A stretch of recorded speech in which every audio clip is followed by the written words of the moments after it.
Hello and welcome to Record Sports Hotline Live with me, Daniel Caw, and I am ecstatic to be joined by Keith Jackson and Fraser Wilson. How you doing, guys? What did I tell you about over-egging things, overselling things, Daniel?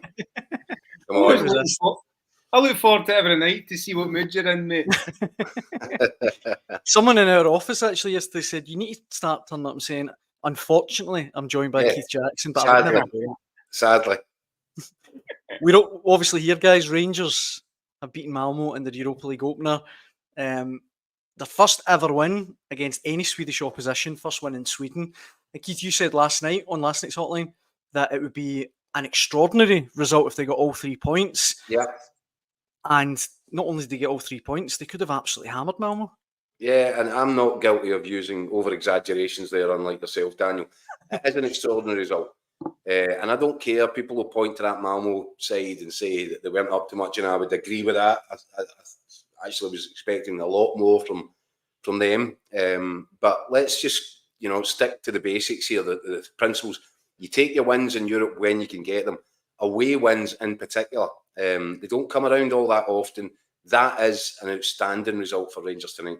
And by the way, we have to add to that, not just an outstanding result, it was an outstanding performance. They won by 2 goals. They could have won by 5 or 6. Now, you might split hairs on that and say, well, that's bad. The finishing's not great. And no, look, they controlled that game. There was a period of 15 minutes, maybe at the start of the second half, when Malmo had to try and throw the kitchen sink at them. Rangers withstood it, defended really comfortably. They looked solid. They were composed in possession. They were dynamic, getting forward when they had to be.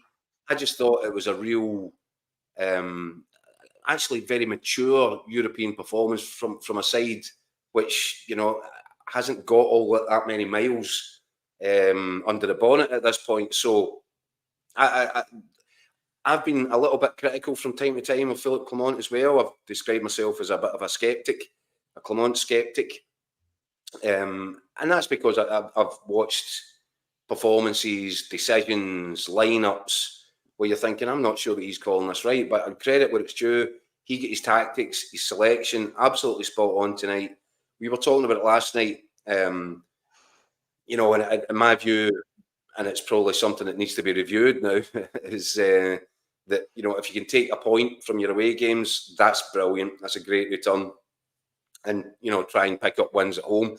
Because the format's changed like this, when you look at the fixtures Rangers have got in this section or in this league, Malmo away is actually, was, if you highlight where you might pick up a win, Malmo away was probably one of those that would come into that category.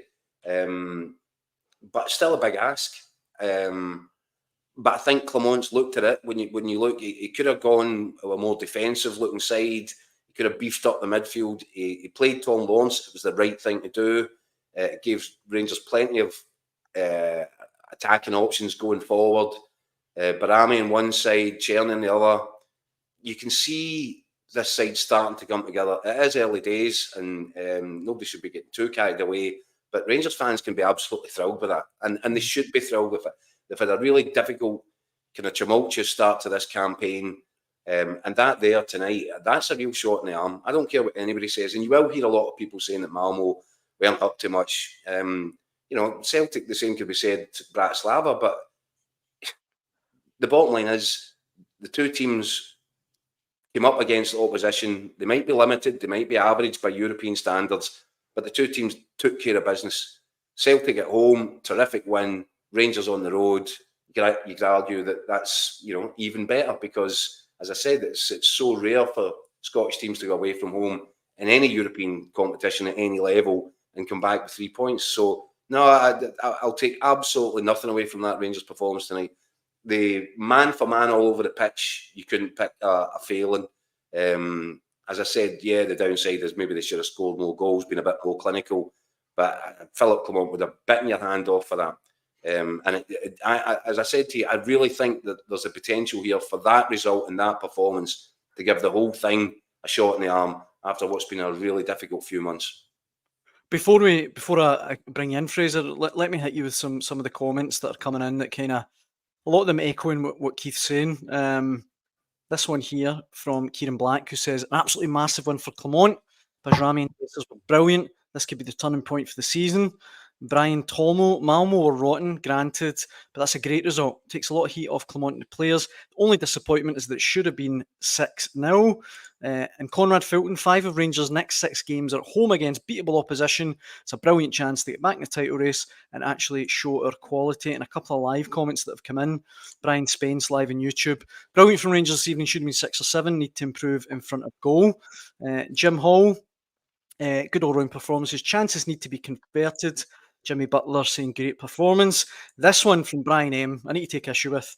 This must be a sore one for the record team.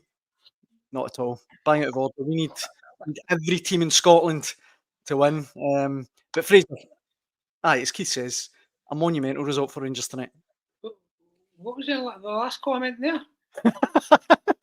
What does it mean by that? I do not understand that. Must be a sore one. Apparently we're hurting. That's because you don't come from Glasgow, Frank. Okay, aye, and thank goodness. Look, I predicted the Rangers win in the paper today. I'd just like to get that out there. There you go, Brian. Take that.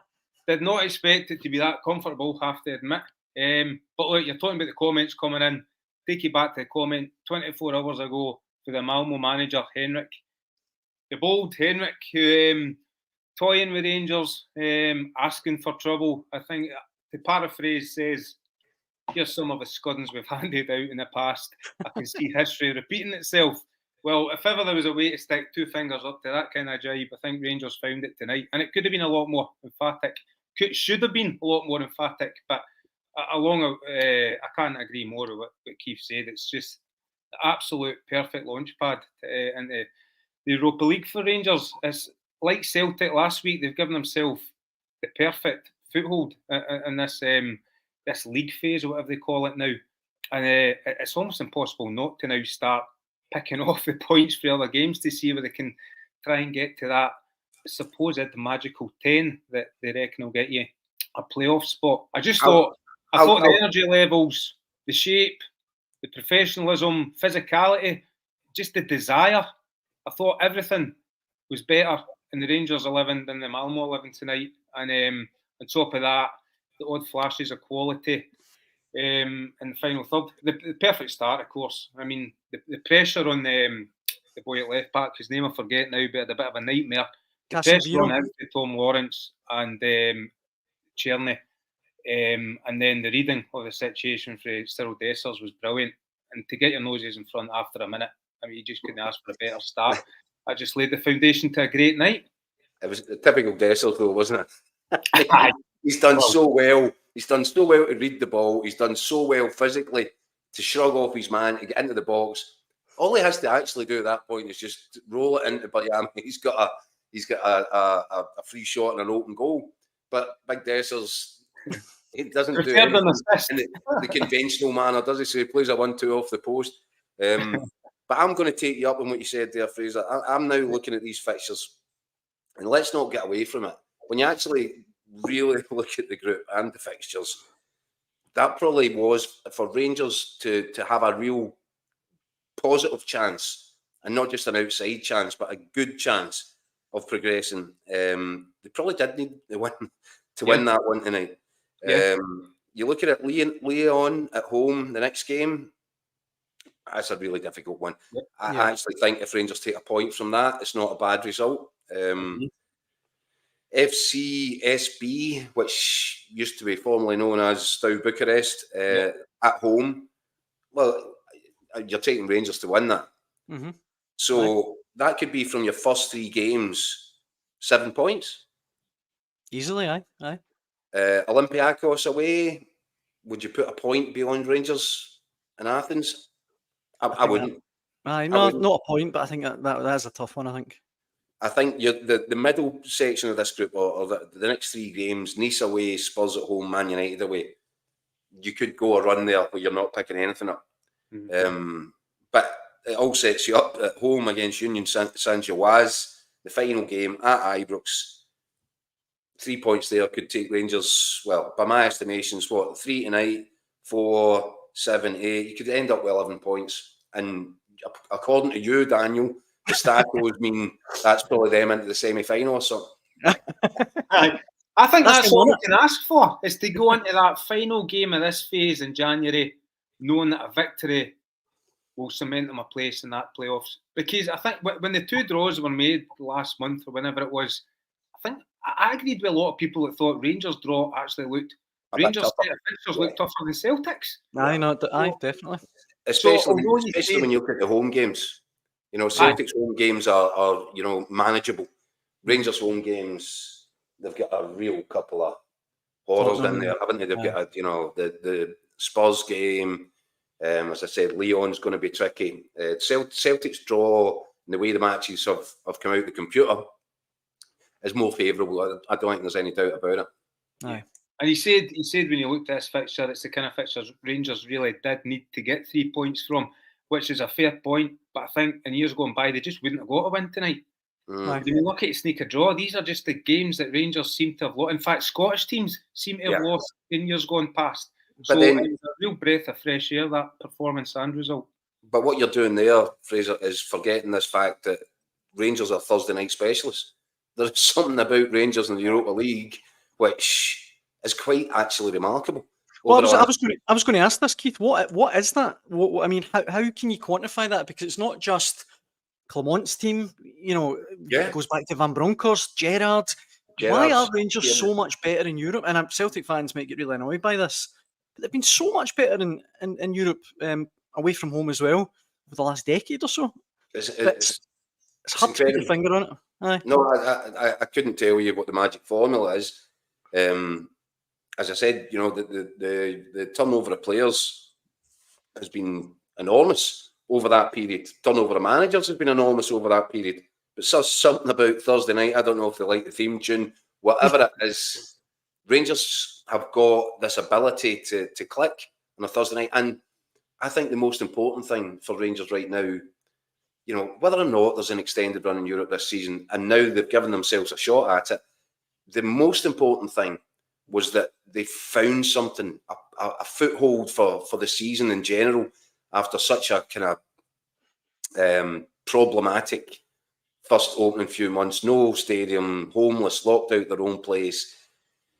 Chairman has to step down through ill health. No chairman. They have to appoint a caretaker chairman. They don't have a chief executive. It's shambolic around it. But if Rangers can get a run of results, that could be the pathway out of this sort of chaotic start to the campaign.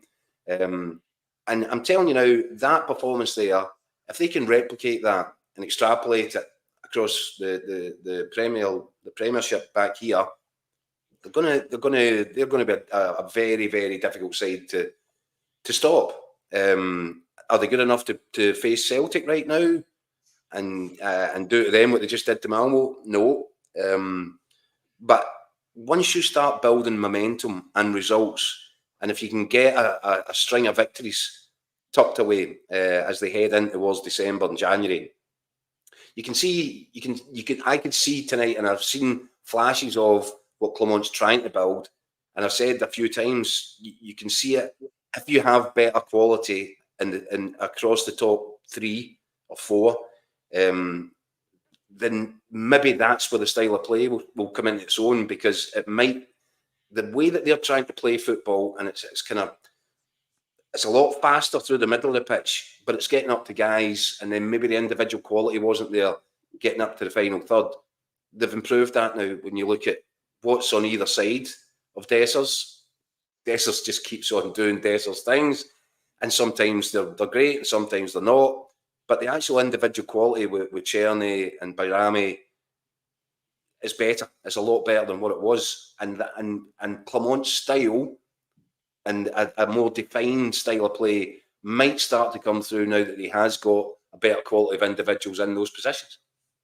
I thought Bayrami, when they signed him on deadline day, I thought that's a great piece of business. I'm only going by what we saw in the Euros, but he was a standout and a pretty decent Albania side that they caught attention just for the way they attacked teams.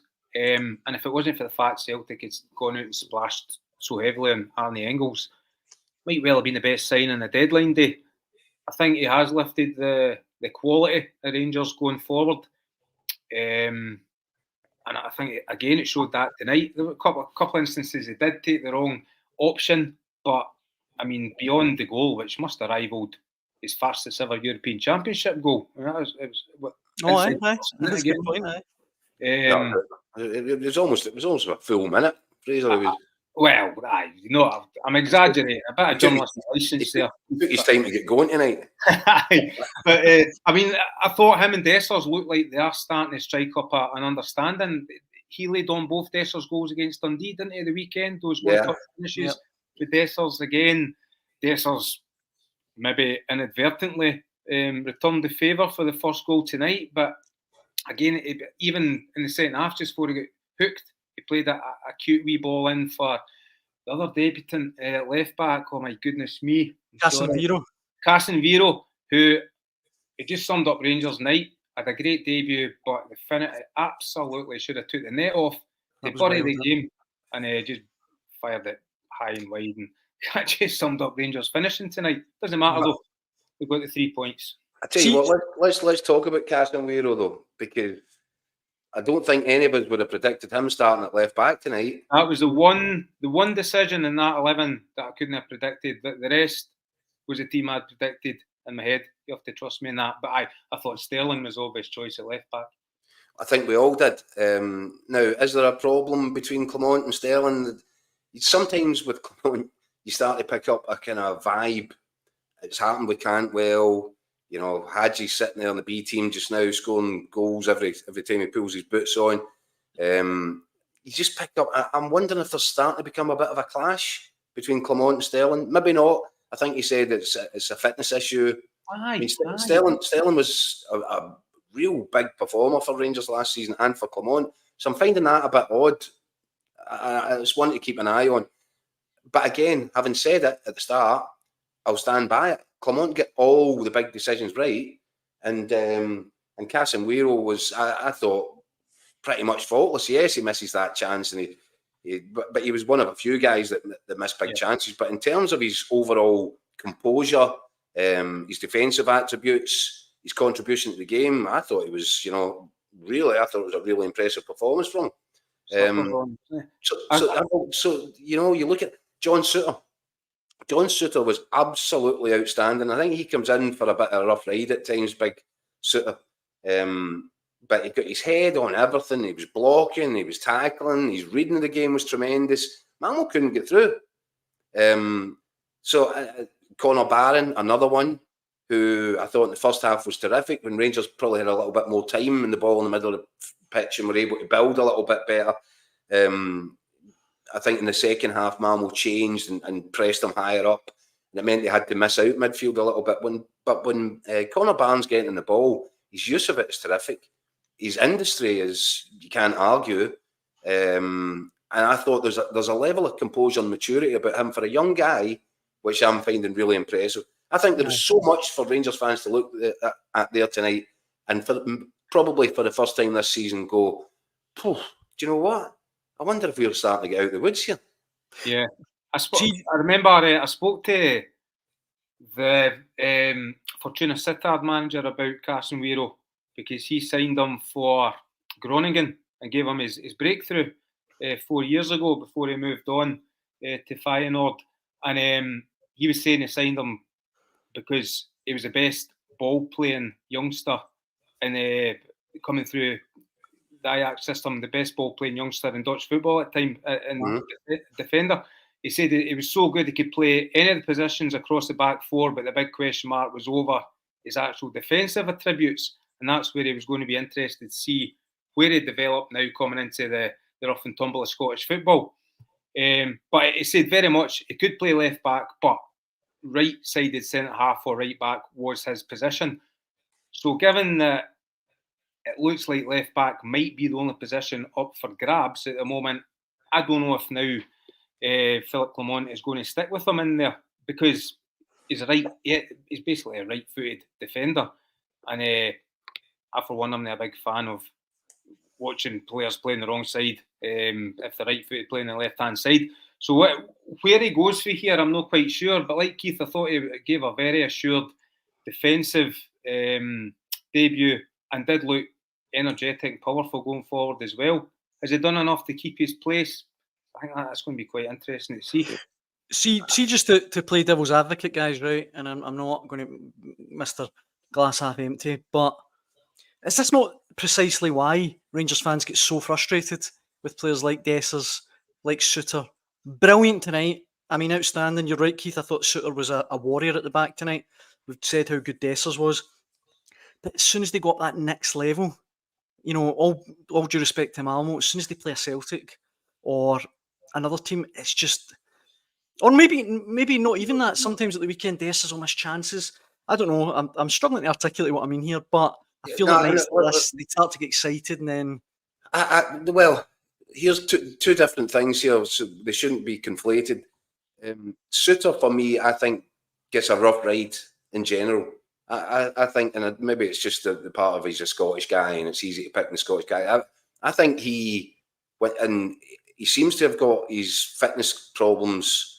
And you say this and you automatically reach for a bit of wood because, you know, he's been blighted with injuries. But he looks physically, I mean, physically he's a tank. And, you know, of all the problems that Rangers have had, I'm not sure that how many of them I would attribute directly to John Suter. I think there have been other people who have caused bigger problems than him. I know that people will think that he's limited. I think it's all a bit unfair. And I think when you look at a performance like that from Suter, and he's had big performances previous to that, this isn't just, oh, John Suter's had a good game. I think he's a regular sort of a hang your hat on him. I think, you know, I'm looking at Robin Tropper, thought he'd a pretty good game tonight, but I'm taking Suter in front of him every time. Maybe there's a relationship starting to grow, and maybe the other thing to take into the context of Rangers is when we're asking what is it about Thursday night's Europa League, some of these guys are more experienced at a European level, and you look at Bayrami tonight, and he just looked like, you know, this is my stuff here. Czerny looked much improved than perhaps some of his performances domestically. No, as I said, if you're a Rangers fan looking at that tonight, I think you've got plenty of reasons to be a bit more optimistic than you would have been so far during this current campaign. 100%. Mm-hmm. I think John Suter, I've said for a couple of years now, is the best Scottish central defender we've got on his game. That's what I think, Fraser. Go back to that Denmark game, mind at Hampden, and I'm not just talking because he scored the goal. Scotland were outstanding that night, but defensively I thought John Suter was an absolute rock, a giant. And it just seems to never get a run of games for Scotland.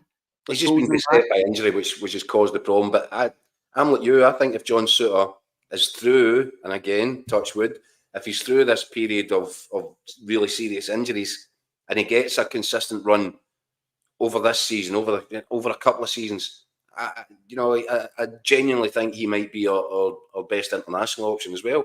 Yeah. So there's a lot for Rangers and for their supporters to feel a bit better about tonight. I don't want to see when you're talking about stepping up to games. For instance, Celtic. Rangers fans will hate to hear this, right? And Philippe Clement, nobody inside Ibrox will admit it, but Rangers, I think, can't afford to judge himself against Celtic right now. See if you take that Celtic squadding out of the equation. They've won the last 5 games without conceding a goal at home. They're on a decent wee run of form. It's just unfortunate right now Celtic are operating at completely a different level. Possibly the best level Celtic have competed at for potentially my adult life. I can't remember. And surely you agree, Keith. No, I'm not disagreeing. The best have been in 60 years, Fraser. See you did there. Very good, Daniel. I couldn't resist.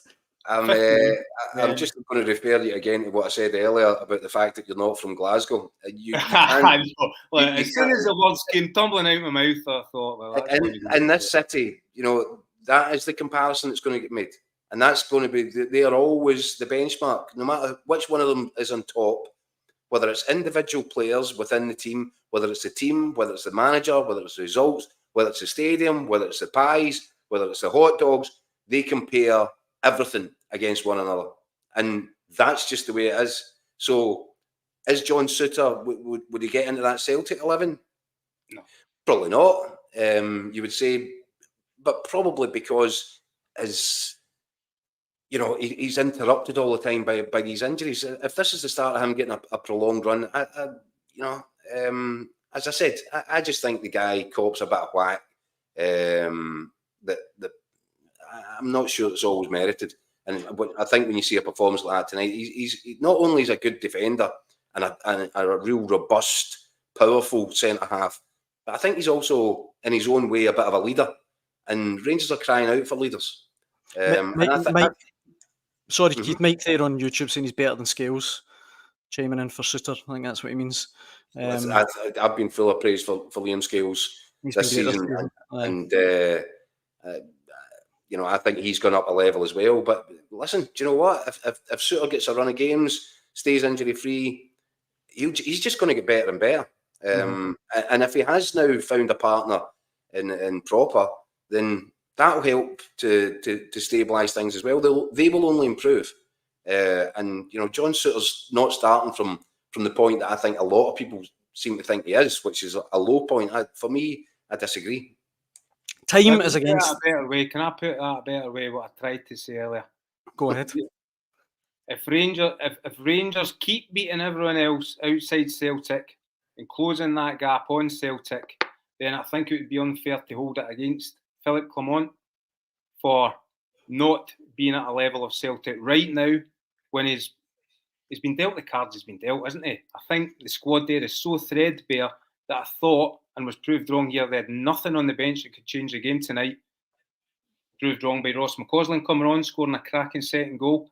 But a couple of injuries, and there's no manager on the planet could catch Celtic with that Rangers team.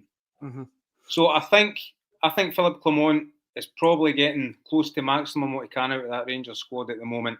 And take that Celtic thrashing out of the equation. They're actually on a half-decent run of form. 5 wins in a row on home soil. 6 wins in a row on home soil. The last 5 with clean sheets. There's momentum building there slowly, and it's sort of been forgotten about, I feel, a wee bit. Yeah, fair enough. No, I think it's a fair point. Time is against us, guys. And just to finish, a couple of wee things that I want to get your take on. Sticking with Rangers, they're playing Hibs at the weekend on Sunday. The full stadium will be open, Keith. Good news for fans, but it was a bit mad how long it took. I mean, we're on Thursday night and they play on Sunday. Yeah, the whole thing's been typically chaotic, hasn't it? It's just been the whole episode around the Courtland Road sort of a refurbishment. It's just been horrible from start to finish. And I've expressed my sympathy for John Bennett, and I mean it quite sincerely. He's been caught up in that. And I think he's paid a very heavy price, not only having to stand down from his position, which I'm sure, I know how much it meant to him, but then to have the double whammy, the impact on his health and all that, it's been horrible. And do you know what? I give him a little bit of credit here for Rangers are back a little bit earlier than they could have been. They're back in their own stadium earlier than they probably should have been. And I think that's because a monumental effort was made. Once it was, the mistake was realised or uncovered, should I say, I think they have genuinely tried to move heaven and earth. I think it's taken a toll on John Bennett. But I think Rangers are probably into their own stadium again, maybe 3 weeks ahead of where they thought they were going to be. And so, yes, with that and with this rush to get back in, there are going to be, problems along the way and hiccups. But you know what? They've got there. Yes, it's not ideal. Yes, Hibs should have got their tickets earlier than they did get them, but they are getting them. They're getting the area of the stand, and the whole Ibrox is going to be open.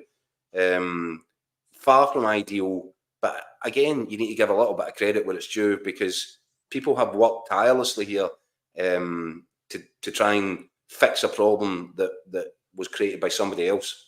Mm-hmm. And Fraser, the story that Keith had in today's Daily Record, get my days mixed up, it would have been today's Daily Record with Scott Brown. It's obviously come out that he's not going to be the next St Johnstone manager. He signed a new deal at Ayr United. Do you think that's a good move for Scott Brown? Do you think it was the right decision?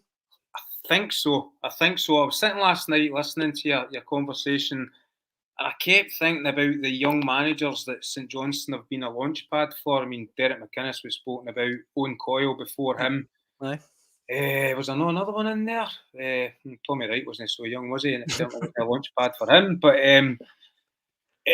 so I thought he might have looked at that and thought... Callum Davidson, of course. Aye. He might have thought Scott Brown might have looked at that, and he probably did, by the way, and weigh up his options. I think, one, I can definitely keep St Johnstone up, because I think Scott Brown would have. And two, it'd be a great launch pad for my own career. But the very fact that he's got Ayr United flying, great things are happening down there. I know a couple of Ayr United fans, and they've never had it so good. New stand built. It just seems to be a whole buoyancy about Ayr United right now. And to be honest, I would heavily back them to go on and win that championship, which is unheard of in my lifetime, for Ayr to be flying so high. So I think it just weighed it all up and probably made the right decision that right now he's just a bit safer staying where he is, because I don't know if this was mentioned last night, but I think offers will come in for Scott Brown no matter where he is. As long as he's doing well, which he is. He's got the name, he's got the background, he's got the experience, and he's doing very well. By all accounts, he is a very good coach, and as we all know, he's very articulate and good with the media as well. So I think he's got the whole package, and it's probably safest just to sit where he is right now and keep doing the good work that he's doing with Ayr. Absolutely. Well, Daniel, we broke that story just before kick-off in Malmo tonight. I broke it that Scott has agreed a year extension, which will take him up to 2027. Him and Stephen Whittaker. And I think part of that, and this is what we did discuss over the last couple of nights, the relationship that he has with the guys above him at Ayr United, who are backing him to the hilt, who are excited, who are energetic, who are really trying to build something there. And Scott Brown has bought into that. They've bought into him. There's a real stability and an energy about that club just now.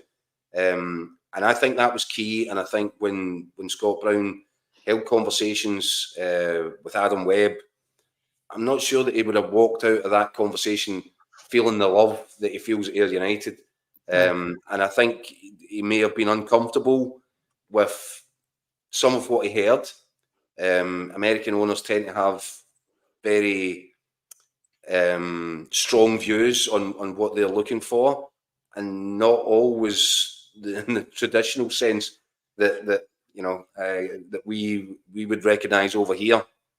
And I think also that I wonder if Scott Brown thought that he was the out and out number one choice, only to discover that it was actually going to be part of a beauty pageant with another couple of guys in the interview process, and everything about it, I think, made him realise this doesn't feel right. He'll have been seeking advice from people that he knows and trusts and respects in the game, and he's got no shortage of mentors. I would imagine that Brendan Rodgers would probably be one of them as well. And managers like Brendan Rodgers know if it doesn't feel right in your gut, if there's something there that you're just not sure of, and if you're in a good place, and if you have got that backing, and we've talked about this with Derek McInnes and Billy Bow at Kilmarnock as well, sometimes the best thing to do in order to move forward is to stand still for a while. And I think that Scott Brown's in a really good position, strong position at Ayr United. And if he had taken the leap, and if he then found out there were red flags, that things that he kind of thought didn't quite sit right with him in the first instance, and he was then powerless or unable to arrest the club's decline and get relegated in his first season back in the Premier League, and then ultimately sacked because American owners are great with loyalty. What happens to Scott Brown's career at that point? Aye. So I think it was definitely the smart play for him to stay put. And I think he's probably got a better chance of being in the Premier League with Ayr United next season than he might have done had he gone to St John's. Interesting that you've said all that, Keith. I wonder if he'd have come to the same decision if Jeff Brown had still been the man he was dealing with at St Johnstone. Yeah, well, that's one of these we shall never know, Fraser. Pointless question. There you go. On that note, guys, I think that brings us to the end of Thursday's Hotline Live with Record Sport. Tons of comments in tonight. We really appreciate it. We'll be back on Sunday after Rangers versus Hibs to do it all again. Keith, Fraser, thank you very much for joining me. Good night. I'm off to have a glass of wine. Good night. Enough of that Coke Zero nonsense. Well, enjoy, guys. And thanks for watching at home.